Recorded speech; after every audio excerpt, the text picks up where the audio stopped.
Hey everyone, Ponyo here. Thank you for tuning in to another episode of After Dinner Mints. Before we begin, I highly encourage everyone watching to join us in the Art Blocks Discord. For those watching on the live stream, there will be people in the community chatting in the Art Blocks Mints channel. A link to the Discord can be found in the description of this video. Make sure you like, comment, and subscribe to the YouTube channel so you don't miss an episode of our weekly show. And now I want to introduce our guest for this evening. We have Art Blocks founder and generative artist, Snowfro. Hey everybody, good evening. We have a generative artist, Matt Jacobson, aka numbersinmotion. And then we have generative artist, Sarah Ridgley. Hello. Well, thank you all for being here this evening. I appreciate you all. Matt, I want to kind of kick things off with you. Can you tell us a little bit about your background and, when it comes to art? Yeah, when it comes to art, my background is relatively recent. In terms of art, I really started experimenting maybe 8 years and just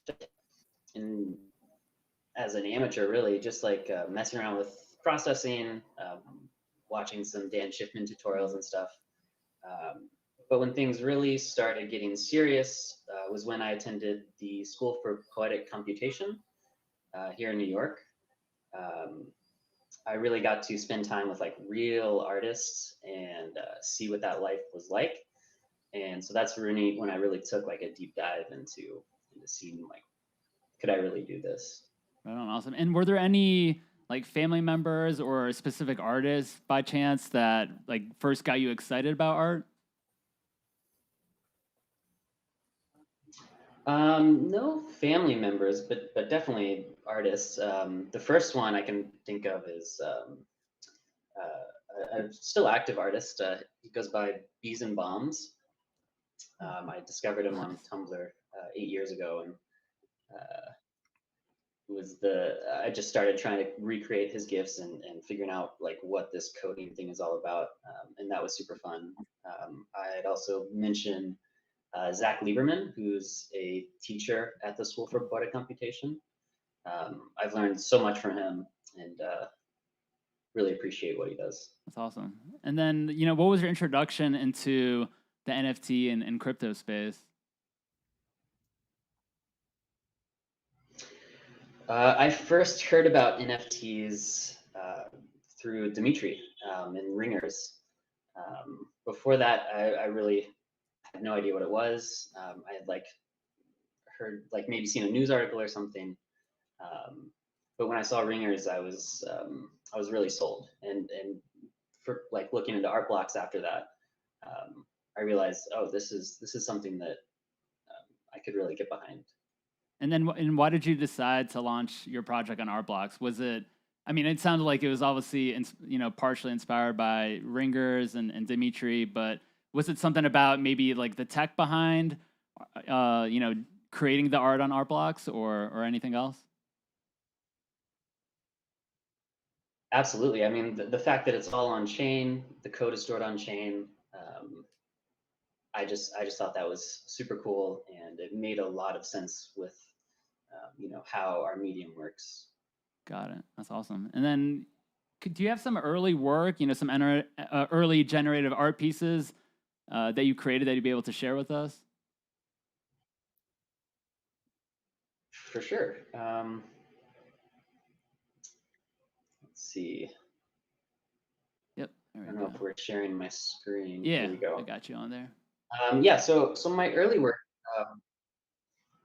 I started making GIFs on Tumblr, and Tumblr was super weird. I guess it still kind of is, but at the time, there were a lot of restrictions on sort of what sort of work you could upload.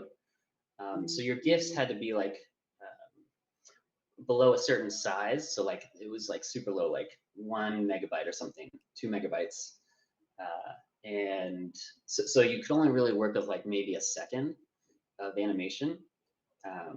And furthermore, I put this restriction on myself where I wanted to make these like looping GIFs where the start matches the end, and so it sort of just loops infinitely. Mhm. So I just have a collection of a bunch of these GIFs that I made. That's awesome. And are these these So are all generated eventually, pieces? I like correct.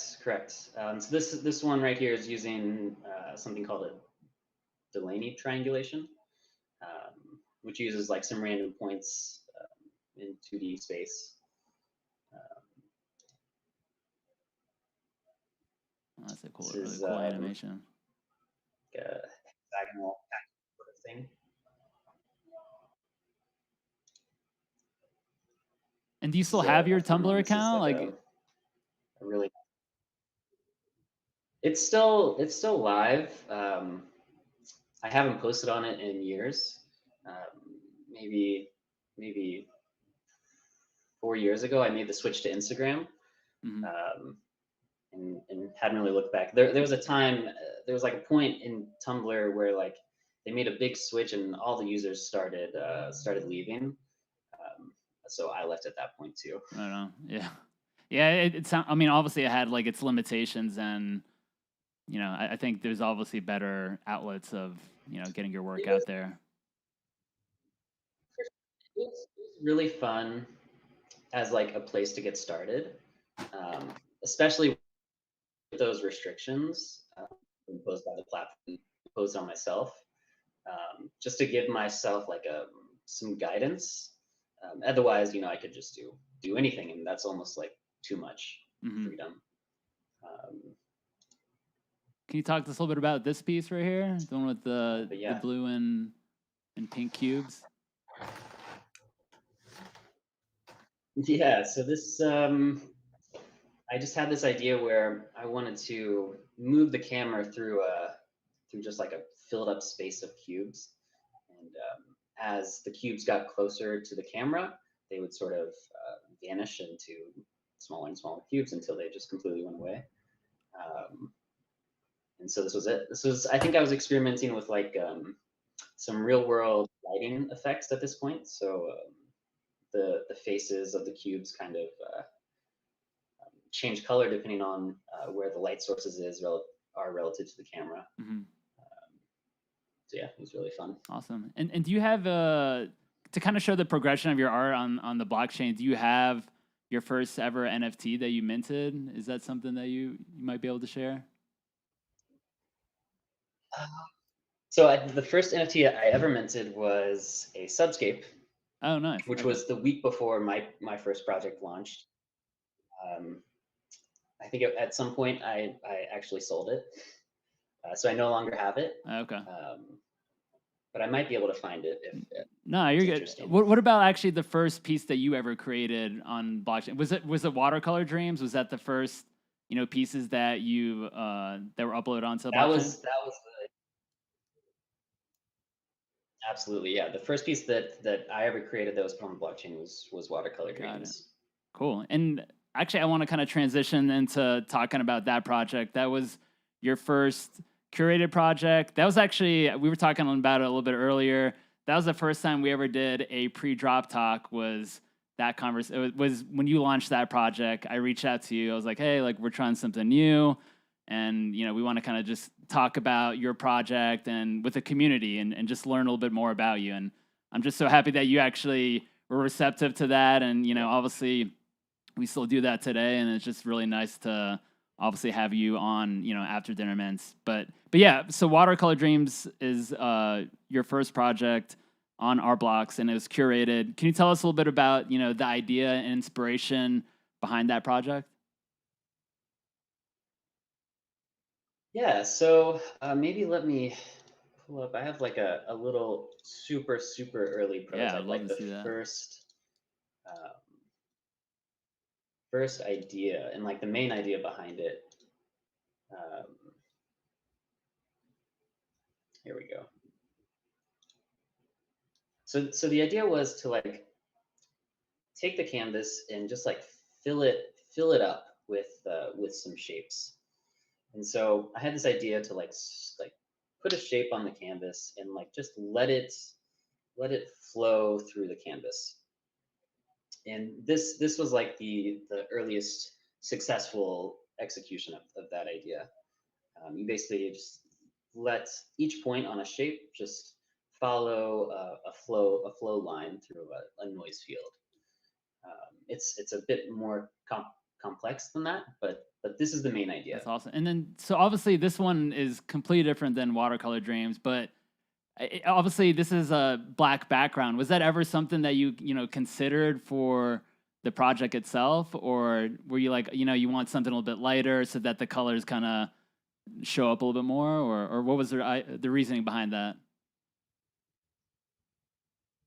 Yeah, so I mean, usually color is like the last thing I think about when I'm starting a project. Um, so this was just it's a prototype, Mm-hmm. so I wasn't really thinking about color at that point.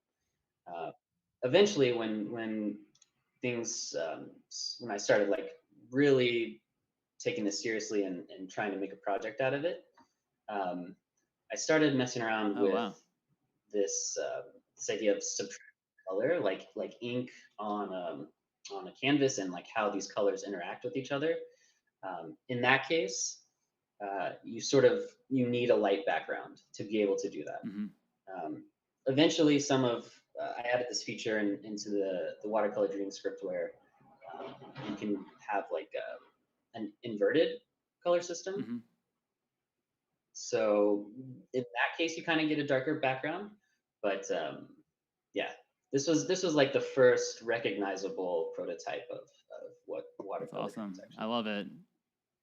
So choosing a palette and also naming a color palette always seems to be, fun when creating a project. How do you go about selecting both of those? Is it something where you kind of just mess around until you find something, or do you already have, some color palettes in mind for a project? So I'm so bad with colors. I just have a really bad eye for colors, and maybe it's just like I have a bad eye for like working with colors. So for Watercolor Dreams and usually in general, um, I just sat in front of my computer. I had set up a script where it would just more or less randomly pick some colors, a color palette, and then it would generate a watercolor dream, and I would just try to find one that I liked. Um, and I spent maybe like a week just doing that, and eventually enough to make some variety. I think honestly, the colors. I mean, maybe it took you a week, but the colors you landed on for Watercolor Dreams, I think, is stunning, and it really just shows in the project. They definitely pop, and they all kind of just like complement each other. So I think you did a fantastic job. So I don't think you should be too hard on yourself when it comes to colors. I think you did a great job with that. Especially those rainbow colors, man. He nailed it with those. Yeah, I 100% agree. That one I actually manually picked. How do obviously interacting with art blocks, you deal with the random hash that's created at the moment of a transaction. How was it working with that for the first time? Obviously, since Watercolor Dreams was your first project on the blockchain, was it easy, or was it really complex to kind of just like work with that? Or can you tell us a little bit about that process? Yeah, I mean, it was actually super easy. In all of my work, randomness has always been like a huge theme.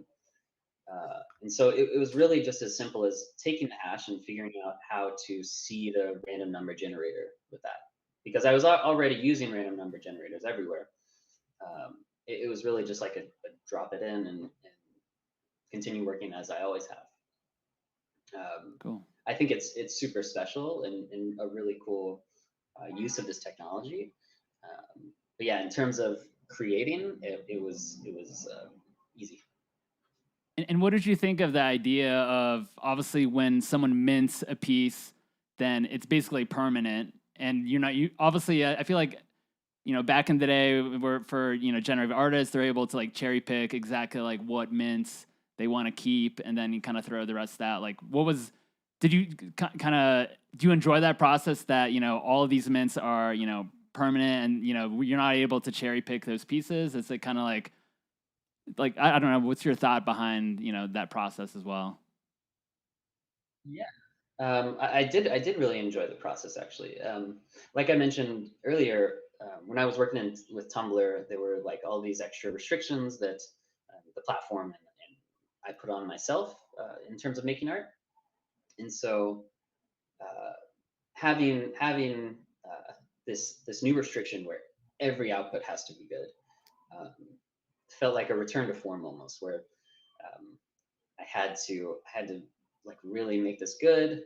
Um, and just that extra weight pushed me to make it better. So I really enjoyed that aspect. Mhm. Cool, that's awesome. And can you share some of your favorite mints from Watercolor Dreams? Sure, yeah. Let me see. Oh, this was another Oh, another prototype. That's really cool. watercolor, different sort of take on the algorithm. But yeah, some of the favorite outputs. Um, this one, I loved this palette. This was like the original palette that I figured out how to work with subtractive colors with, and I just love the way the colors blend. I love the shapes on this one, um, especially this like dark spot down here. Hmm. These like dark greens and purples here. This one too, I love this palette so much, and I think the stripes here work super well with this palette.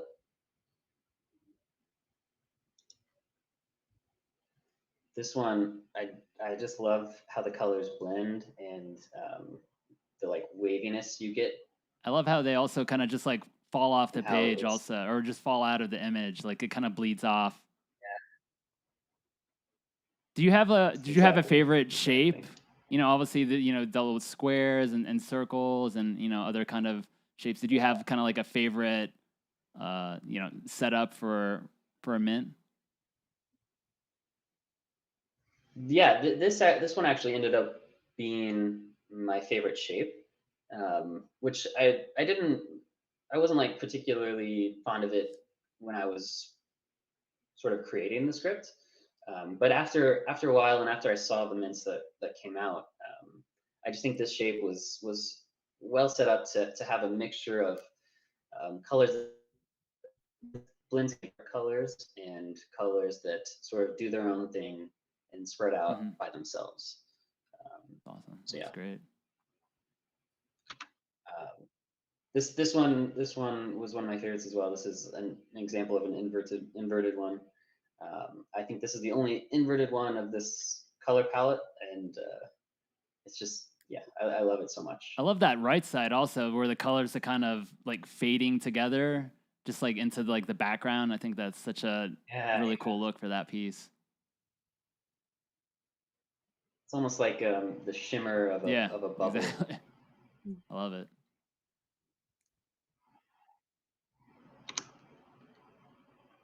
And Yeah. and were there Those are any some of the mints favorites. that completely surprised you, or were all of them kind of when you were testing everything out, it kind of like fit within that form? There was one. Let me see if I can get a link to it.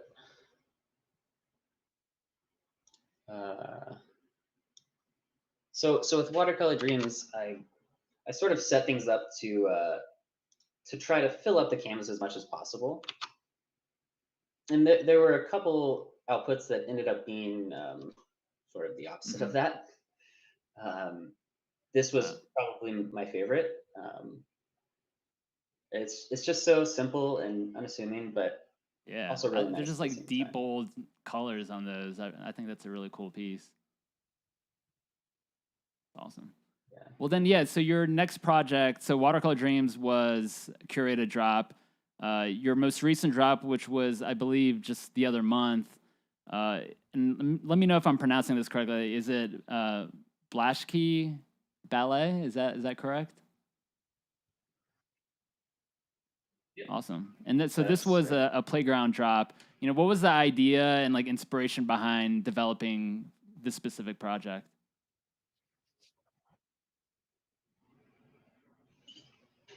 Yeah, so the idea was, and also where the name comes from.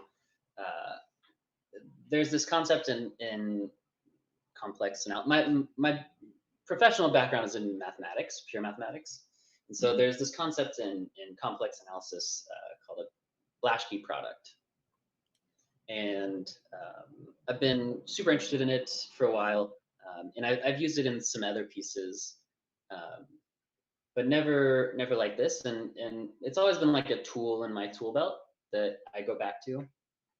Um, so the idea was to use that somehow to make a project, um, and I ended up framing it around this theme of ballet, where you have mm, dancers and how they interact with each other, um, became like the theme that I built the project around. Got it. And then, so this project is also animated. Is that, between both of the projects, did you ever think that, you do something where it was just like a static image, or have you always just really been into, more of generated projects that involve animation and movement? Yeah, I mean, I've sort of backed myself into a corner on the animation front, considering the name I decided to go Yeah, with, no, that makes total sense. numbers in motion. Um, but so yeah, I mean, in that respect, I've sort of always been attracted to animation. I think I am super interested to explore static pieces, and maybe for a future project I will do that. But yeah, never a second thought Yeah, to right on. to That's make it awesome. static. And then, can you talk to us about, the movement and animations when it comes to this project? As someone who isn't a coder, do you have a vision of what these movements will look like, or do you kind of, tinker around with the code and just until you find something that you enjoy? Yeah, I think it's a little bit of both. As a generative artist, you sort of have these tools in your Mhm. toolkit, right? Um, for Blaschke Ballet, one of those tools that I used specifically in terms of the movement was something called Lisa Zhu figures. And they create these really beautiful sort of patterns and interactions from a very simple, just a mathematical equation, basically. So I really wanted to use that, and it took a while to sort of figure out the right parameters on how to make that. Um, but I knew that I wanted to use that, but at the same time, I really wanted to explore other options. Um, so I messed around a lot with sort of mirroring things on the canvas and having sort of pairs of points that would like um, have like some rotational symmetry. Um, and yeah, I was just exploring other ideas, and ended up making some new techniques out of it. It was really Awesome. nice. And can you share some of your favorite mints from that project as well? Yeah, this one's great. I think I'm gonna try to pull up the live version of these. There we go. Yeah. I love this color palette so much. It's so simple, but it's yeah, it's beautiful to me. What's the name of that palette? And also the movement is really nice. Yeah, I agree. I don't remember the exact. This is Mint 223. Okay. If you want to look it up, but this this movement is one of the ones where you have this sort of rotational symmetry where you have pairs of points that sort of move around the center together. Cool. I like that one a lot. Yeah, that color palette's really great. This one as well. And did you kind of use, I know these aren't the same color palettes, but did you kind of play off of the color palettes from Watercolor Dreams? I wanted the projects to exist independently. So I didn't really reuse any palettes. There was maybe one palette, the rainbow palette, that I reused just because I love rainbows so much. Yeah. But beyond that, there was really no sort of communication between the projects. Gotcha. Okay. And so, what specifically do you like about this mint right here? For this one, I love two things. I love the palette and how it goes from sort of lights to darks, and I love the this sort of cellular nature that you get between each point. It's a technique called Voronoi patterns. I was able to implement it in some sort of maybe hidden fashion here, and I love the look of it. Cool. Yeah, I think it's a lovely mint for sure. This is number 387. Here, this one, very similar reasons. It also has the Voronoi patterns, and it also has this palette that goes from super bright to super dark. Yeah, that's really cool. So you get this playful interaction. This one also is a little unique in that it has this sort of pulsing action of the color movement, which I really like as well. And it works really well with this color palette specifically. Yeah, that color palette reminds me of summer. It just really nice, bright colors, and just reminds me of maybe like the beach, or I don't know, just like a beautiful day in the summer. Absolutely. Awesome. So your next project. Let's see. Oh, do you have any more actually? No, I think that might be the last Okay. one. Awesome. So you have an upcoming project. It's powered by Art Blocks. Yeah. Do you want to kind of just? I don't think anyone, as far as I know, in the community knows about this project, or maybe I know you actually created a Twitter page for Plottables. Yeah. Can you talk to us a little bit about this? Yeah, I made it. Absolutely. I'm so excited about this. This has been in the works. I was talking to Snowfro about this. I don't know, 6 months ago, maybe. Forever, man. Sorry. No. It's not your fault. It's been so much fun. But yeah, I'm so excited about it. I've dropped some hints in Discord. Yeah. So the platform, it's called Plottables. It's a powered by Art Blocks platform for generative pin plottable NFTs. Let's see. Here is the website.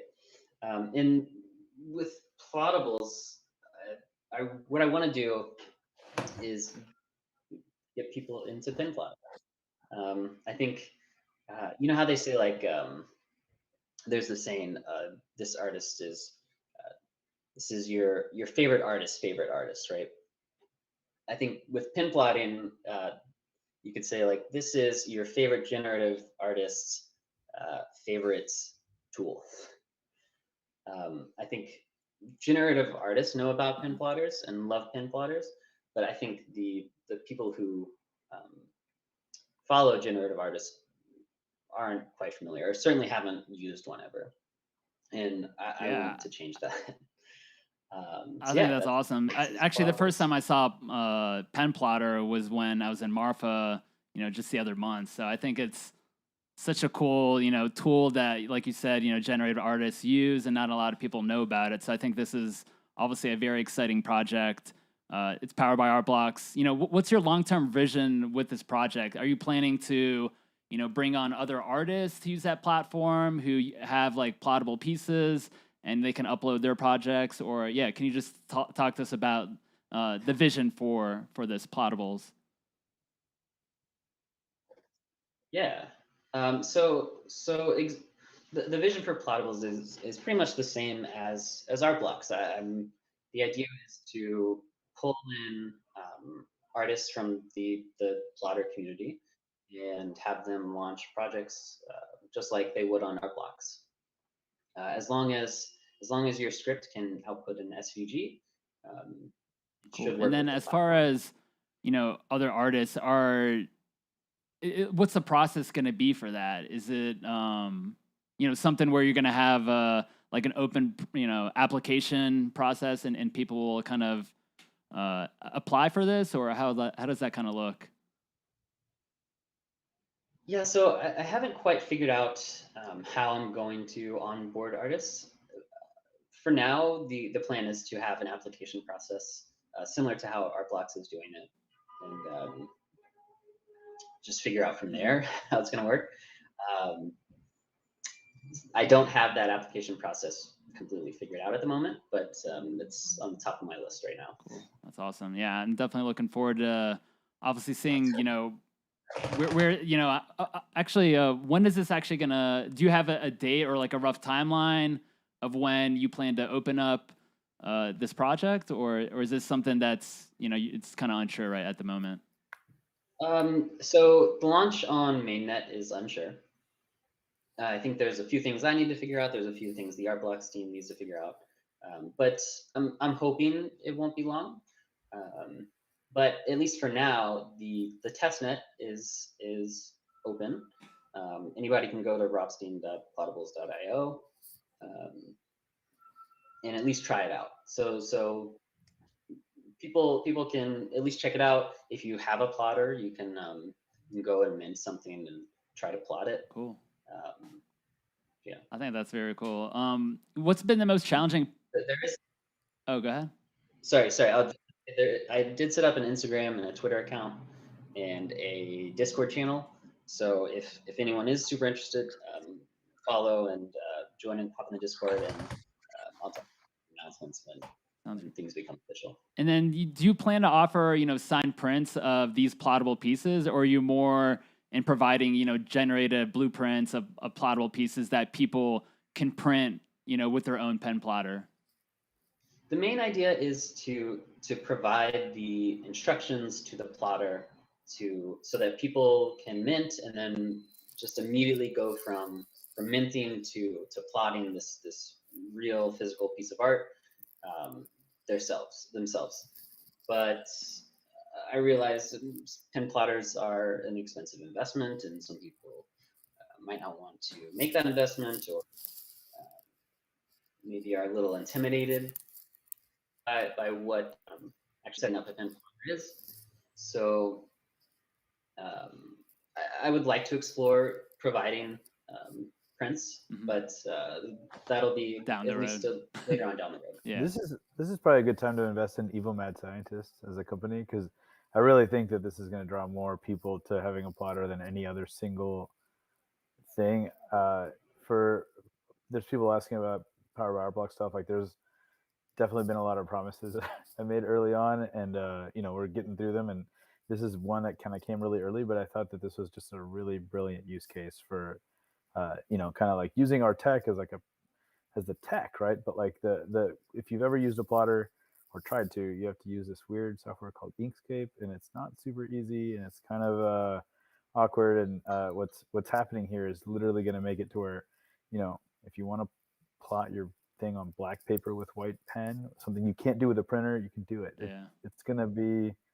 I'm just so excited. I know all the plotter nerds out there are just super excited about it, and I just commend you for having this idea. Like, there's going to be so many different things that we can do with Power by Art Blocks that aren't just like, creating art. And yeah, we're excited about anything that's just creating art, but then taking it to that manufacturing level, which is kind of what you're doing, is such a like long-term path. And you're going to be the first you're literally creating a manufacturing process from a generative piece by connecting it to this machine. And yeah, I think it's just the beginning.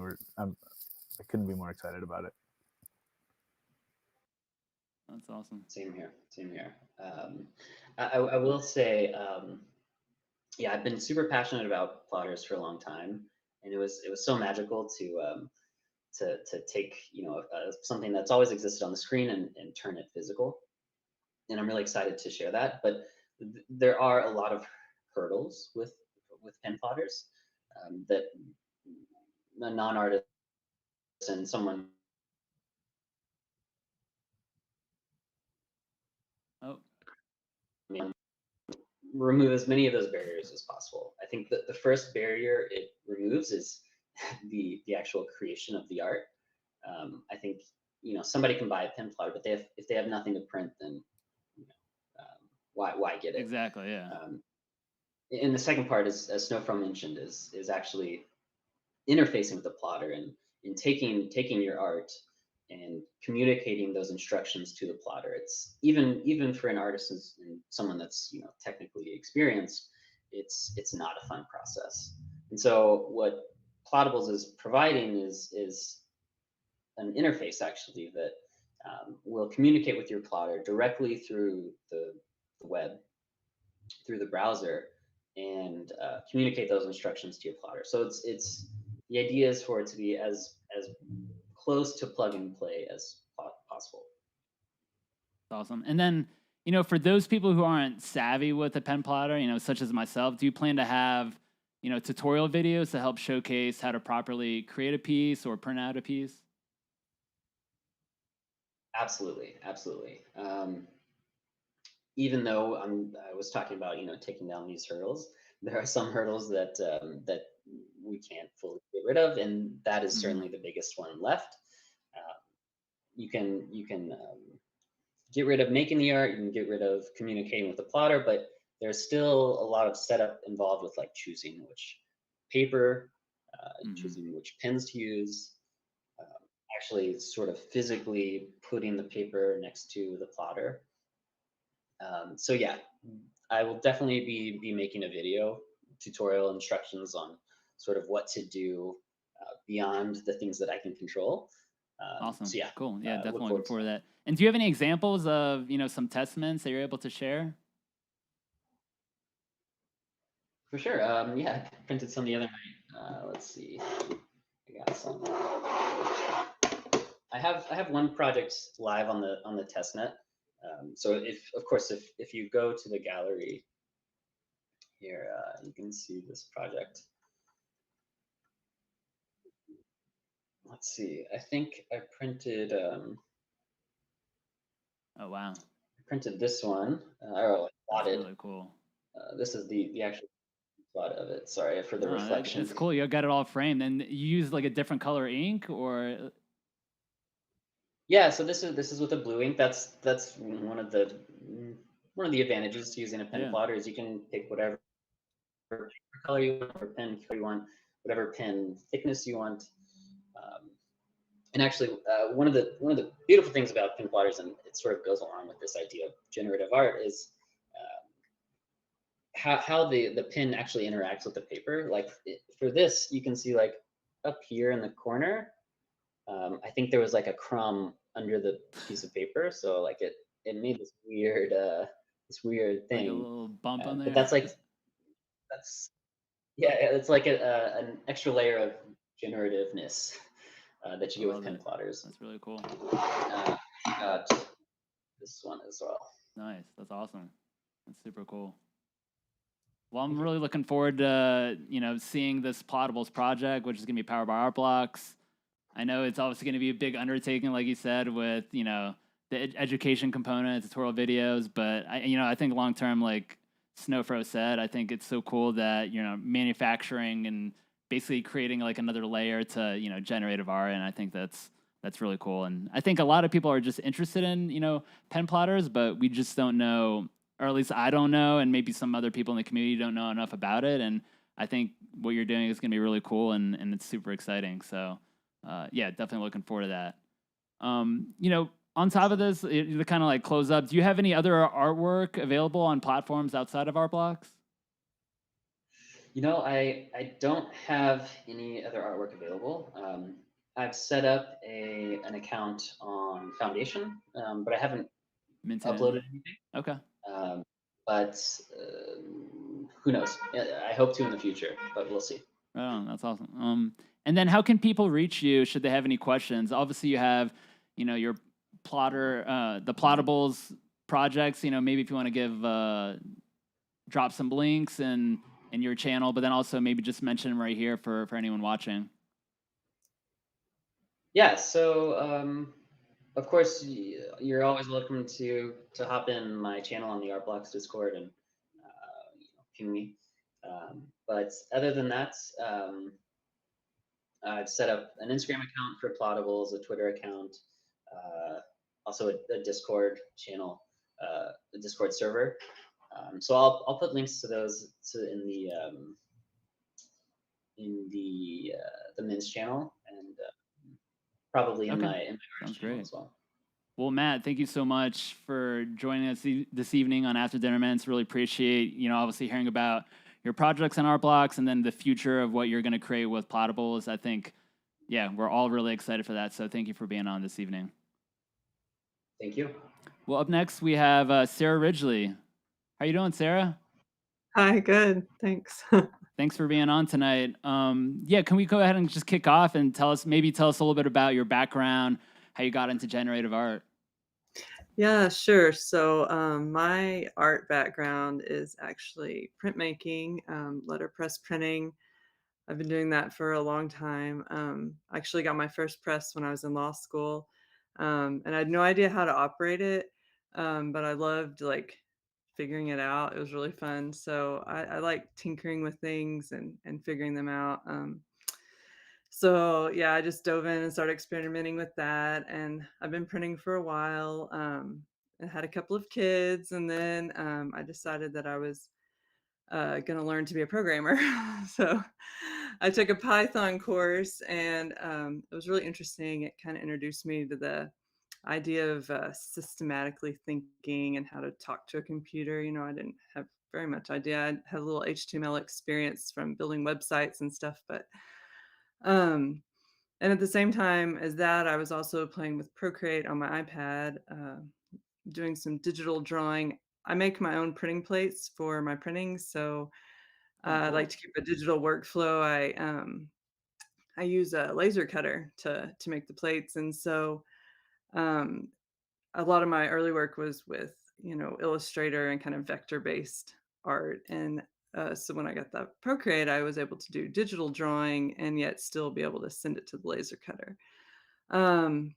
So for generative art, I actually was trying to figure out 3JS. I was really interested in that, and I was really stuck. It was pretty complicated for me.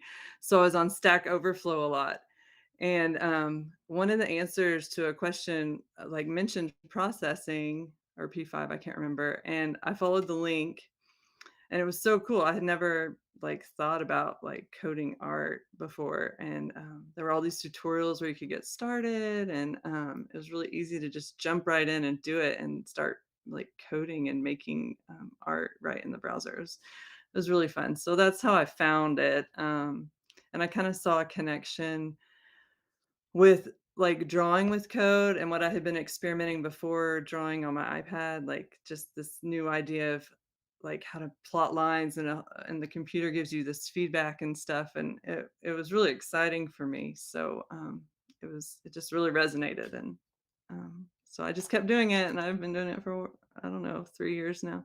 That's awesome. That's great. And then, are there any artists, generative or not, that you kind of looked up to and maybe have influenced your work throughout your career? Yeah, so I really love two gouache artists, Emily Isabella and Danielle Kroll. They make these really beautiful, whimsical paintings that I enjoy. They're kind of similar, or they remind me of Andy Warhol's illustrative work, kind of his early stuff that he did. I really love that so much, just that style.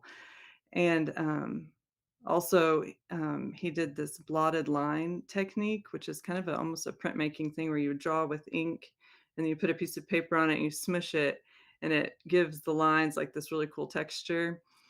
Um, but it's really random. So I related that to in generative art, kind of when I make my lines, I like them to have a lot of texture and thick and thin parts to them, kind of a lot like that random noise. So generative artist, definitely Vera Molnar was, the first thing I wanted to do when I started was to like figure out how to make my own generative handwriting, So I experimented with that for a while, and I found her. I'm not going to say this right, but like lettre de ma mère, letters to my mother, and it was so cool. Like she'd been working with this in the '60s, in the '70s, and it was just really exciting. And she was a woman. It was so cool. Yeah. Like it was really exciting for me.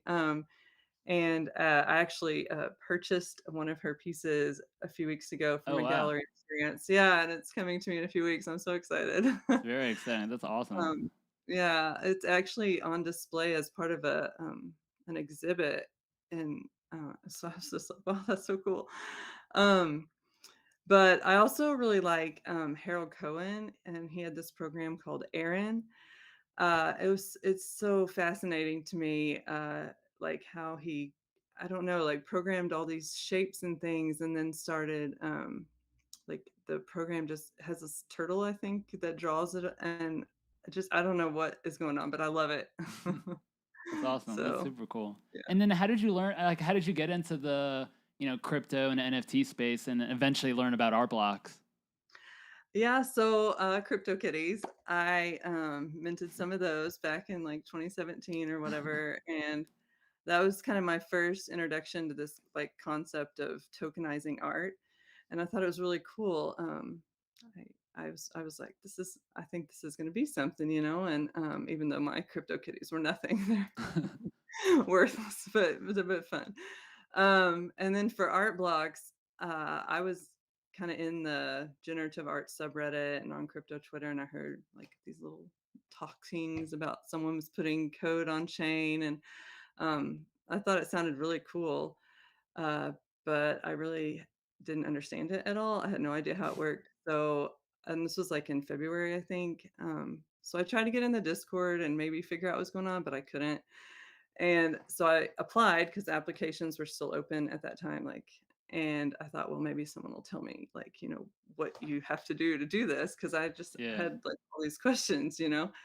And uh, and then I kind of forgot about it. And several months later, Jeff got back with me, and I was like, oh no, I don't have anything ready for this, but I have a bunch of questions. Yeah. So he kind of went through, and the things were like, how big does the file size need to be? I have no idea. Like, if I have a 10 kilobyte file, is that going to cost me $1 million? I don't know. I don't know.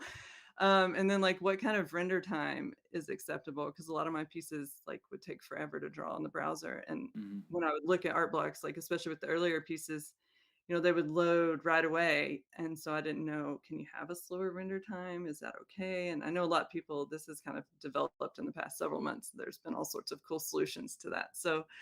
Um, so once I kind of realized that it wasn't that, you know, like prohibitive as I thought it was, I was really excited, and I thought that I could do that. And then I felt really silly because I knew about art blocks like in February. I could have minted all these cool projects, and I just didn't for some reason. Um, but I heard about the Casey Reese Century project, and I was like, okay, I'm gonna get that one. And I came, and that was my first mint. It Nice. was That's really, it great. was really exciting to like get in there and like how much gas am I gonna have to do? What's this gonna be like? And Yeah. yeah, and then I also got to see what it's like being a part of creating the art. Like how cool it is as a mentor, or that your transaction, your hash like actually kind of brought up the result that you see. So that was really exciting. That's awesome. That's super cool. Well, before we talk about your factory project, Himinn, can you share with us some of your earlier artwork to kind of help showcase your work and how it's evolved over time? Yeah, we can do that really fast. I have a couple of my printing pieces. This was actually one of the very first things I ever printed. Oh, It nice. That's was super for cool. a periodic table exhibit that some people put together, and mine was palladium. Nice. I love So it. that was fun. And then I made this. This is the tiger beetle. Oh, wow. So yeah. One thing I love about, I don't know if you can tell in the light, but with letterpress printing is like how the impression, goes in the back, and you get these thick pieces of paper, and you can just create all this texture. I really love that. That's And then I super have a cool. couple of just kind of floral things that I did. I love it. That's great. So that was my kind of earlier letterpress stuff. Um, And then for generative art, let's see. Yeah, we'll I pull need up to your go. shared screen. Okay, so this was kind of one of my first experiments with circles. I was let's see, they kind of look like hairballs now that I look at them, but when I first made them, I thought they were so cool. I think they're great. I did some hand-drawn lines, and then I converted them into like these SVG file and imported it and to kind of distribute the circles. So I was just thought that was really cool. And then this was another one where they kind of started having this inky look to them, which I really liked. Uh, and then these are kind of some of the first things, but this was like galaxies that I made. I was playing with like noisy circles and um, a bunch of noise in the background, and just like how much stuff can I throw in there. I love it. And are these pieces that are minted already, like on a different platform, or are these just kind of like personal pieces that you kind of Those, put together? yeah. Well, I kind of minted them on Stellar, um, which no one's doing that. So I've never even heard of that. Is that just like yeah, a marketplace? I have no idea. it's not even a marketplace. It's just a Oh, okay. blockchain, kind of like maybe like Tezos. So I think it's proof of stake like that. Okay. Um, and but it was like really cheap at the time, so I just created a token and Awesome.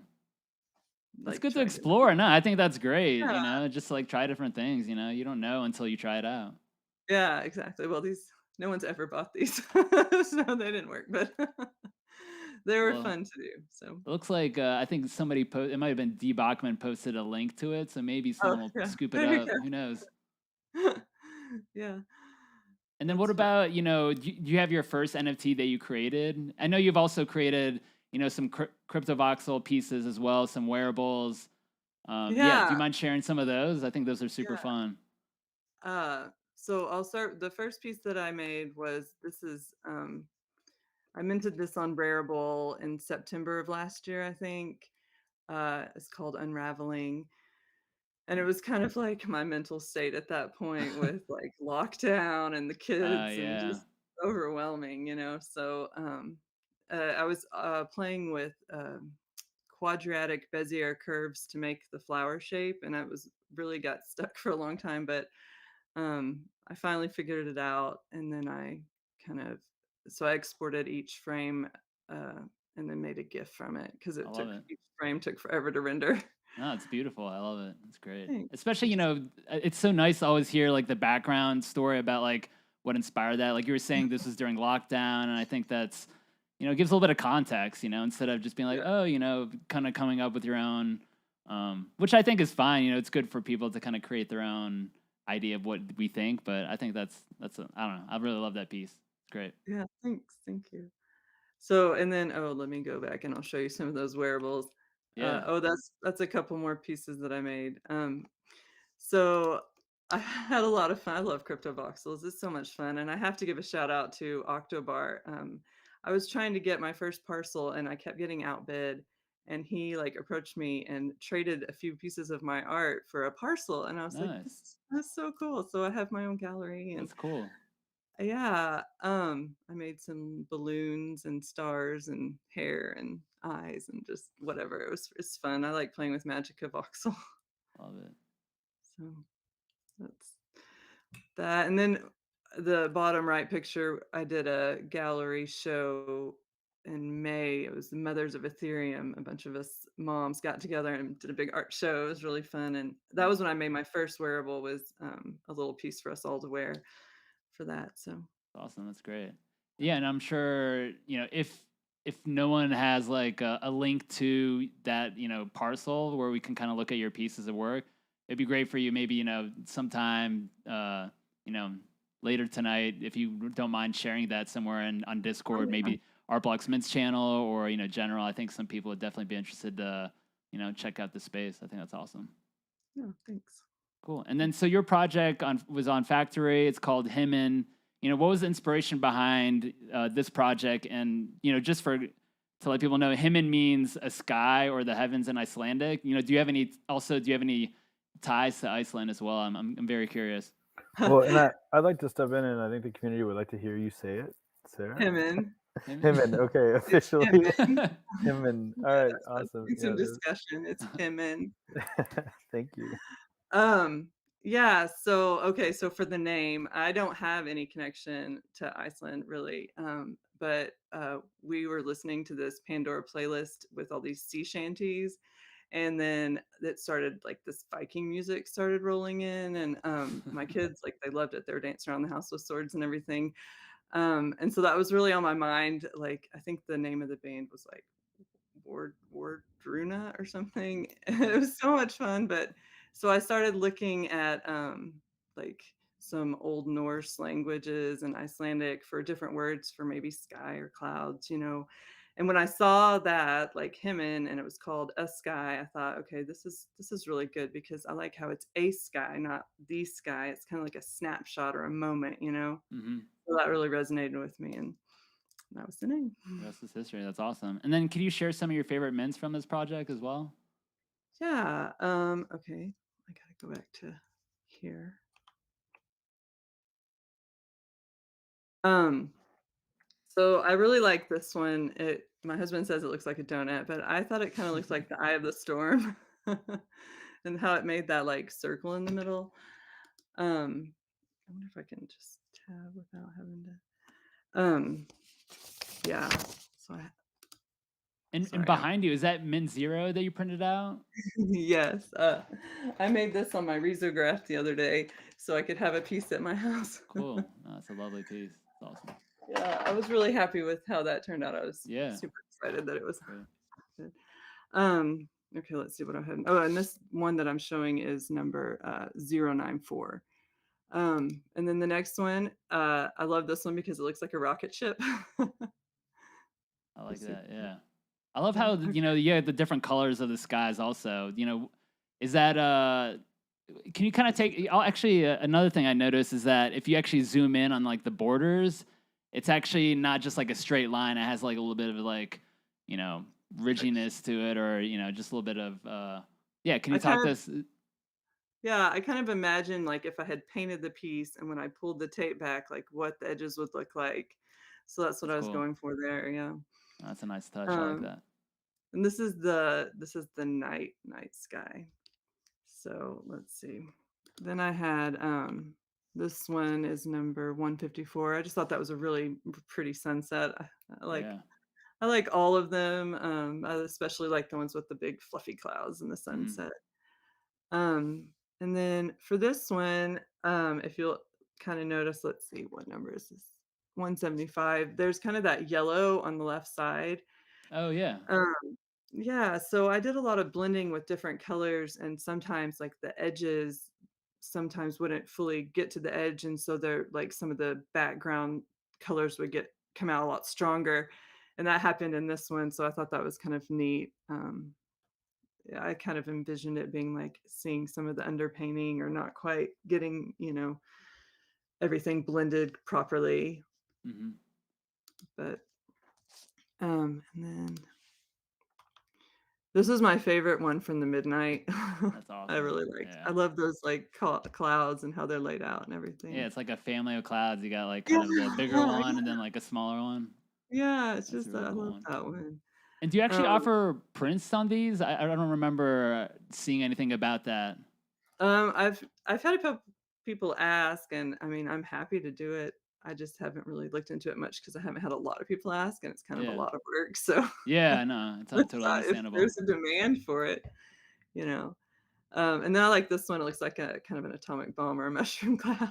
Hmm. So that was fun. I kind of went through, and then this one is like either a puppet or like that dragon from the Neverending Story. Falcor, was it? Yeah, Falcor. That's exactly. Doesn't it look like he's about to eat? And there's a star in his Yeah, I mouth. see it Can't now. really tell. Oh, that's super cool. And then that was another one that was kind of like dragon looking, maybe like a dragon pool float or something floating in this big blue sky. I liked that. And then that was the afternoon, the late afternoon. I really loved like kind of the gold in the clouds, and that color palette was probably one of my favorite. So I wanted to show one of those. Yeah. And then, oh, did I miss one? Yeah, no. And then this last one, this is the Twilight, and it's actually probably a pretty rare piece because there's only one cloud and there's no stars. And it was more likely that there would be stars in the kind of the evening palettes, so no stars. It's rare if that Yeah. is a thing. No, I can see that. But It's like the it's lone also, cloud. yeah, I just love that, like this little cloud floating away. Yeah. I think that's super cool. Were there any traits that you were hoping to see that never showed up, or did you kind of, when you're looking through all the mints, you kind of expect, you saw everything that you were expecting? Yeah, no, not really. I mean, pretty much everything that I wanted to be there was there. There was like a possibility that I only saw this a couple of times when I was testing, but like some part of the background wouldn't be full and it would pick up a black pixel and make this giant black blob. Hmm. That didn't happen, and I'm actually glad. So, And then as far as future projects, do you think you would kind of utilize some inspiration from this project for your next one, or is this kind of a standalone and you'll do something a little bit different for the next project? yeah. So for the next project, I probably want to keep going with my painting algorithm, but definitely kind of explore some different, scenes and definitely a different kind of environment, less clouds, maybe some clouds Okay. if I did landscape or whatever, but something Awesome. like that.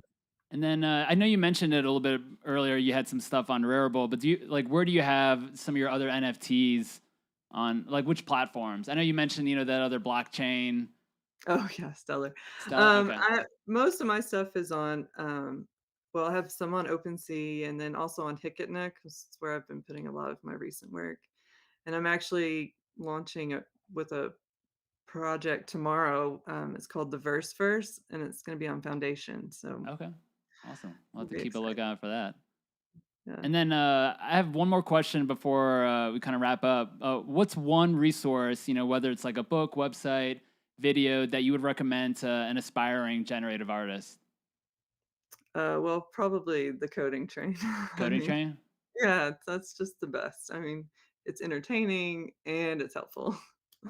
That's So, actually one of my goals, is to have Dan Schiffman on, an After Dinner Mints, to kind of do like sure. a training. And I've kind of talked to a little bit of their team about, doing some coding work. I'll just say that for like another episode. But yeah, that's something.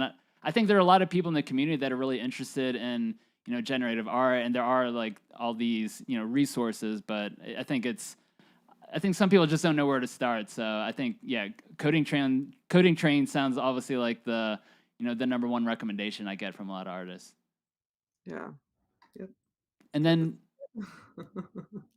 where can people reach you? Any social media plugs that you kind of want to include?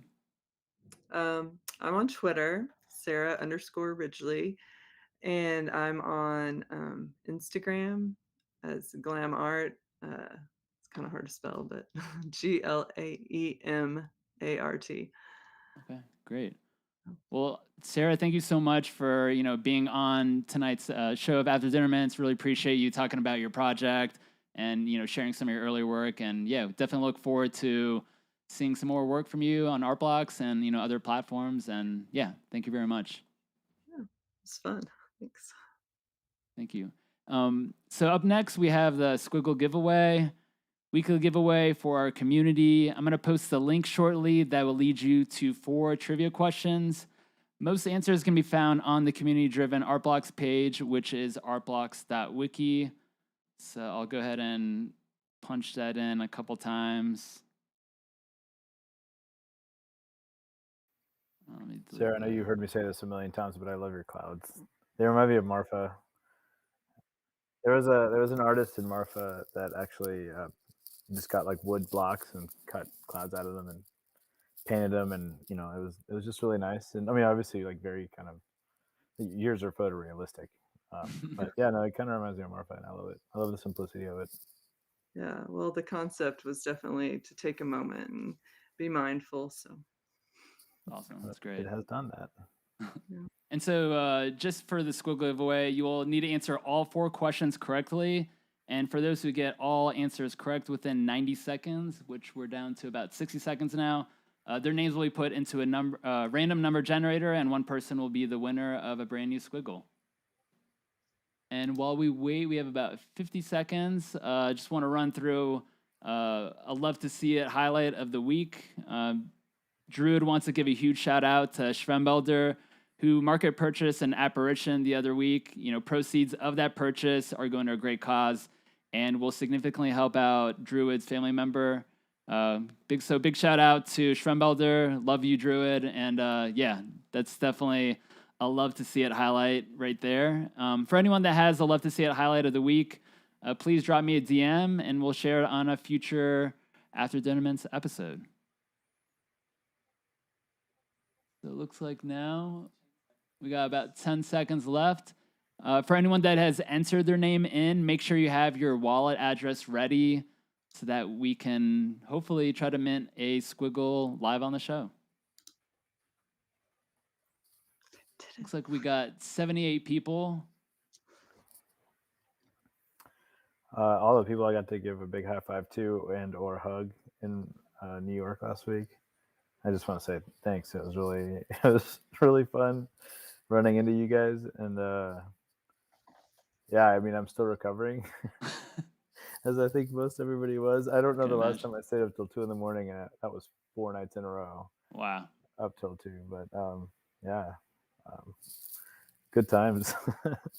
And thanks for coming up and giving some hugs. Also, I got to mint a Crypto New Yorker, and I thought the experience was really fantastic. So a huge shout out to Seth and Phil and that team. They're running a tight ship over there. A lot of people go in and out of there every day. I guess a lot of y'all have already experienced that, but that was my first experience. And it was. Of course, it looked special from Twitter and Instagram, but it was extra special in person. Cool. And I was not the one that ran into the screen, although I can see why that would have happened. The intensity of that moment. It's pretty that screen is huge. It's probably got to be what, like a 70, 80 inch screen 90, right there? I think it's like 98 inch screen. Wow. Yeah.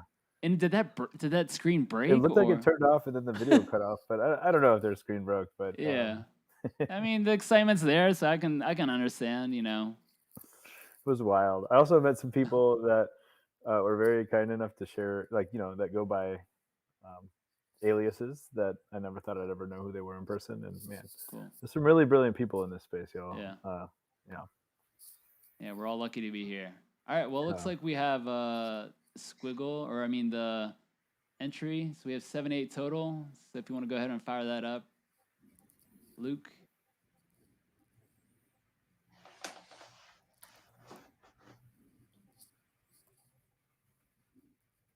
And then afterwards, it's number 72, one of the last entries.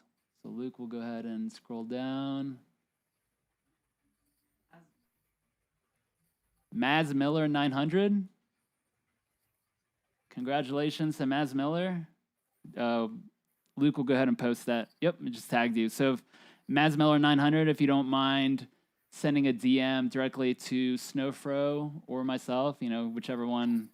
Or just post it in the Discord, yeah. Yeah, I guess just post it in the Discord. It's not like it really matters, actually. We will all know your address in the end. Yeah. Well, congrats, Maz Miller. While we wait on that, Snowfro, do you have any news and notes that you want to share? Well, definitely excited about NFT.NYC. Really excited about seeing, just so many people in real life. Like I feel like anyone I didn't see in Marfa, I got to see in New York, and if I still haven't gotten to meet you in person, then I look forward to you in the future. I also want to give a shout out to Andrew, who threw a really great get together in New York. I had a really good time getting to know some collectors, and so huge shout out, and really excited about your project coming up. Back to Curated Madness again. It was kind of a nice break. I guess we're back in the hot seat. But amidst all the madness, I thought the drop on Monday was just so beautiful, and congrats, Ben, for the incredible work of art. So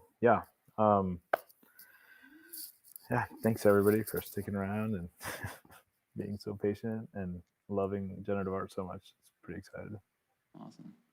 Well, I don't know if Mads Miller posted their. I haven't gotten. I haven't been following. No. There's so many messages flowing through.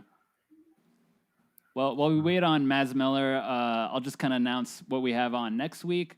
So next week's show will be an afternoon show. It'll be the first time that we're gonna have after afternoon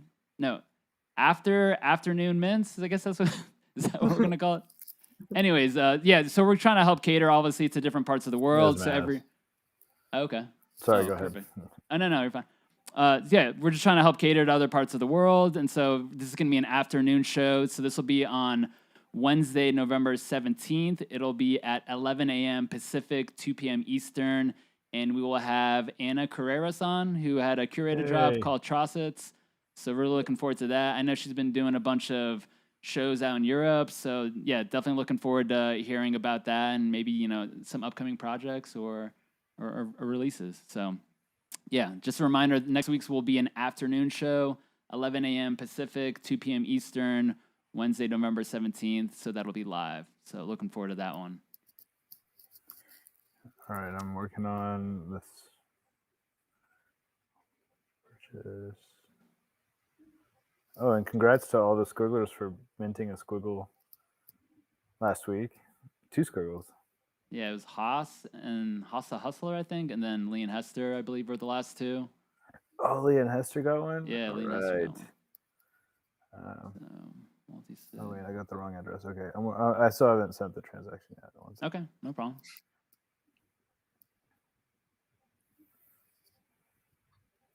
It's on the wrong contract. Okay, here we go. Purchase 2.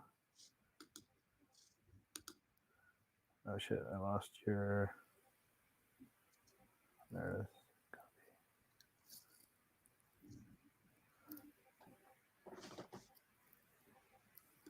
0.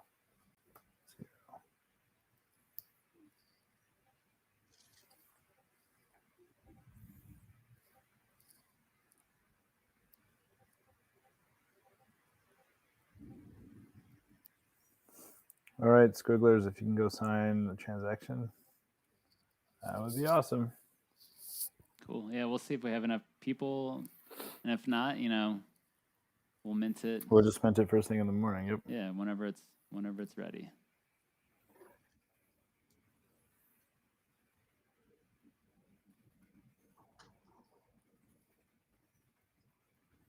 Cool. Well, let's see if we have enough.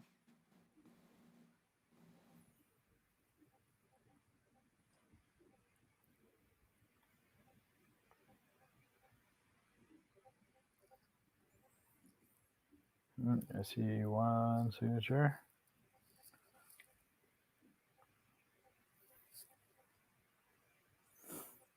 Well, we'll give it another 30 seconds. And then, you know, while we wait 30 seconds, I have started booking, you know, a bunch of the next several weeks, even the first after dinner mints of 2022. And yeah, there's some really, really good shows coming up. Always excited to have, you know, a bunch of really cool artists and guests. We'll have some people from traditional art world. We'll have a couple of artists, some collectors.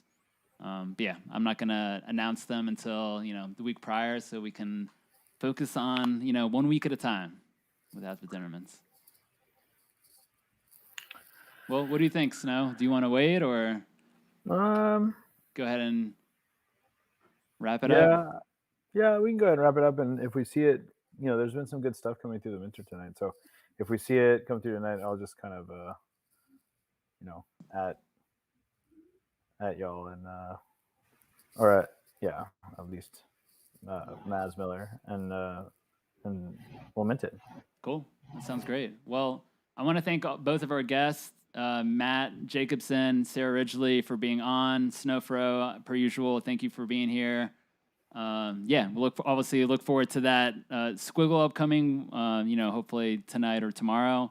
For everyone tuning in to the community, thank you so much for tuning in and watching. Comment, like, and subscribe to the ArtBlocks YouTube channel. As always, be sure to set up a hardware wallet, be kind to each other, buy what you love, and we will see you all next week. Thanks, everybody. Bye. Thank It's nice to see y'all, So- Michael and Sarah. Thanks, Masood. See y'all. Bye. Bye.